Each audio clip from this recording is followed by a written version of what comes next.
ข่าวเนี่ยเป็นขอ testimony ไหมขอ the most effective คือเป็นจากตัวในรุ่นเจ้าจุยาเป็นตัวขอ testimony สิจะได้ตัวก็พูดว่าปนเจงนะกูหาว่ากูหาไม่รู้แต่ปนเจงตัวรู้เกี่ยวแต่ he told me everything I ever did ตัวจุยาสุนัขฆ่าตัวอย่างกูต้องกูรู้เลยแต่กูอยากนะเดี๋ยวกูจะเลยสนใจไอ้เดี๋ยวกูทำวิจารณ์ว่าทำว่าสามกูจะสู้เป้าจู่ปัวนะไอ้สามฆ่าจู่ปัวนะ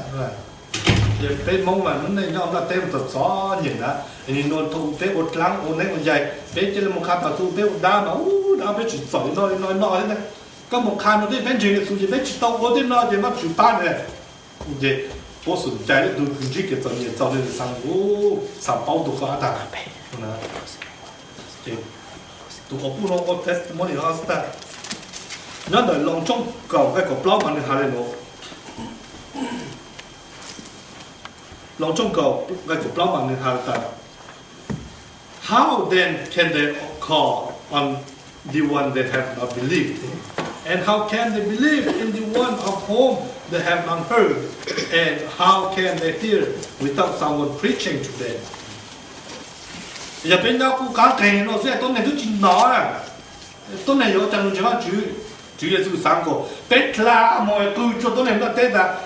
bé sáng cổ bé chỉ nói chú tôi tăng rồi tôi cho lên mọi để tôi có bù nó là anh em muốn declare vâng cũng hàm mình là giờ này chúng một khai tôi này bắt tay vào chân nó mà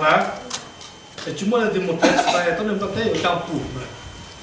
sáng cổ bé vừa để tôi bù mà là trong thời gian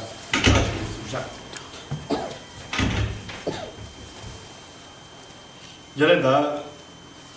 khá chuẩn bị là giờ bên một cái gift từ lan chỉ mấy cái là xí còn nào tụi cô bu nó toàn xí khó từ những cái là một hạt tôi tao tụi anh ấy tụi mấy trắng thì cho tôi này cái ô này làm mà lúc vẫn cho một cái cây không bây giờ thì sao lại giả tạo cho tôn chủ tôn đồng thì sao tổng nhà nó cái tổng cái xí nó khó gift phải nó lố khó cứ rất chân giả tôi này chủ quy gì giả tôi này thì lan chỉ mới cho xem hả thứ xem nó là tôi chỉ người sao lại giả tạo tôi này vì nó chỉ còn kịp cái này cho cái tiếp này sao cho vậy ra tôi này làm trái chế số giờ lúc đó đấy có còn kịp chế số muốn được có giờ làm gì bây giờ có muốn nhạc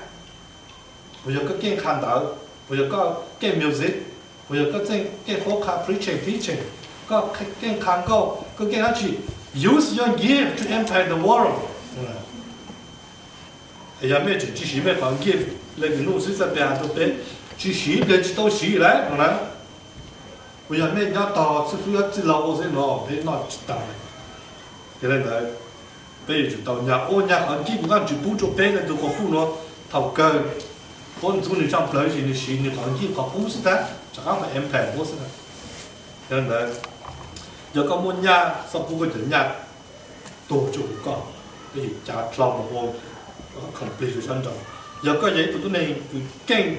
music 是個靠 music， 有個嘢都係叫驚卡嘅咧卡，個嘢都係叫驚人對嘅咧播入去傳咯，唔平咁辣嘅咯，做住嘢事。所以咧，大家佢都好搬咯，冇做，無論做乜做單啦，我就都係個，我只係自用做到個搬咯嚇，就俾使唔明。頭嘅我只係做到個搬的。And because of his word, many more became believers. They said to the woman, "We no longer believe just because of you." Said, "How we have heard. Now we have heard for ourselves, and we know that this man really is the Savior of the world." Giờ giờ tụi có bùa, bây giờ tụi cái la em một khu tàu bố luôn chế văn chữ là tàu cái bố cho tôi này nó chắc chắn luôn hạt cho người ta bên chính trị có cái gì không bên chính mà giờ bên cụ cần là bên lúc họ mua nó ha nó cần là bên lúc không chế nào cái gì chỉ là sự credit có cho tụi cái lao hạt mà đó là mặt thay cho nên một chí ngay bên trên trang dùng blog cho mà chỉ là sự thầu cái chỉ là sự lưu giá trị chúng là tên rồi chỉ là sự lưu hạt dùng bên tên tụ bên tên họ lưu bên ô anh chọn chế văn chữ là chỉ là sự là cho nên lưu tận nó bên tôi này cái sai dòng là phú nó phú hỏi even bây giờ cái núi rong bây giờ chỉ chịu cá này chọn chế là tôi chữ thầu bây giờ chỉ bù cá bây giờ tao ô này chỉ là thầu mẹ ô chơi tụi tôi này nhau là tên rồi thì mẹ ô chơi cũng đang họ thầu Chúa Giêsu luôn mà mẹ sao sáng ta thôi giờ mẹ ô mẹ Chúa Giêsu muốn nào cao nó Chúa Giêsu là mẹ mà tại cho nên được chuyện này mẹ chẳng dùng bao chồng mẹ chỉ dùng cá thì mẹ ôi Chúa Giêsu chỉnh dùng cá rồi hiện tại Chúa Giêsu rồi buồn mẹ giờ ta mẹ muốn có chuyện lên luôn ấy là tụi con bung này có chuyện thổ mẹ hát mà tại chỗ chỉ cái có sự cố ý khai lên nên là tụi con bung nó tao có thổ như vậyจะไปใช้ขอใช้คนกินใช้ยูทูบมาฮาเลโล Blessed are those who are persecuted because of righteousness, for there is the kingdom of heaven.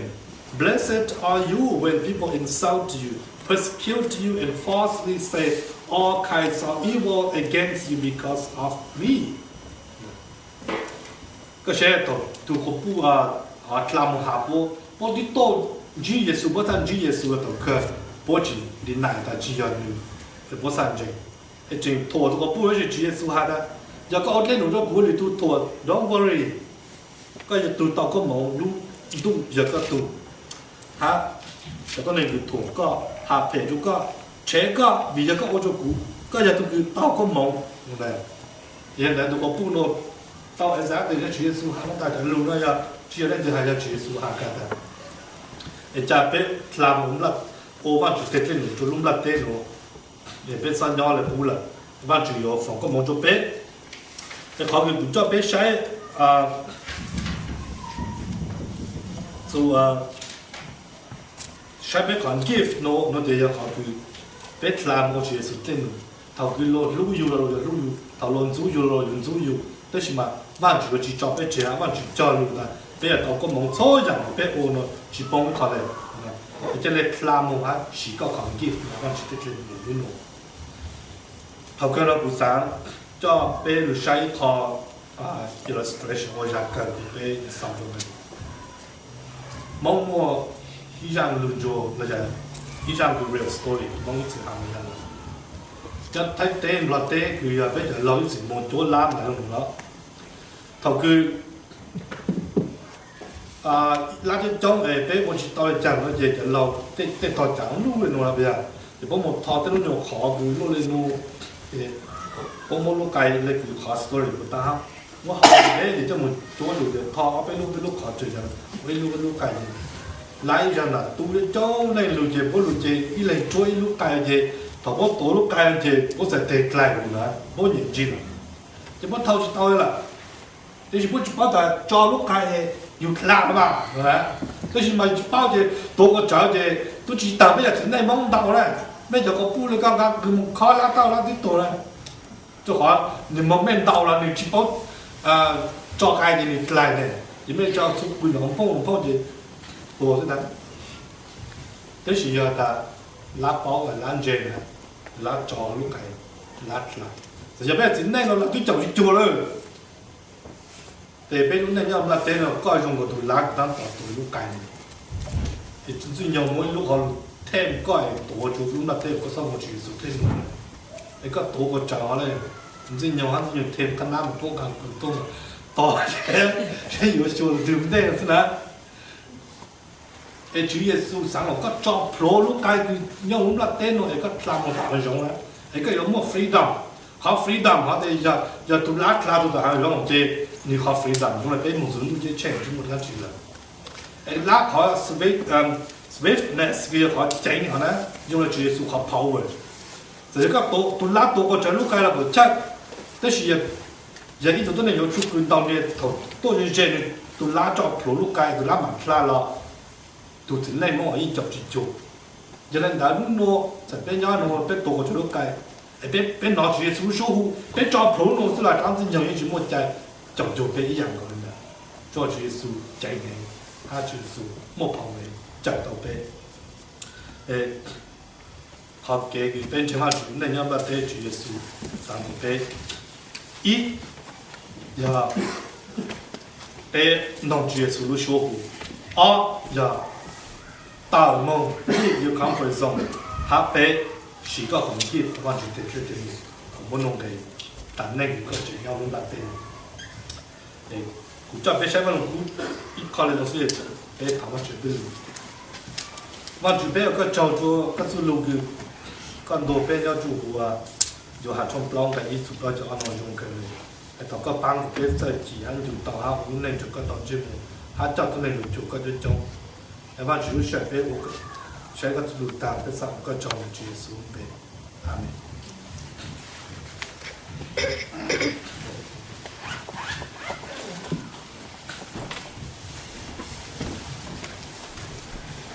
thế mà cái thổi chuyện này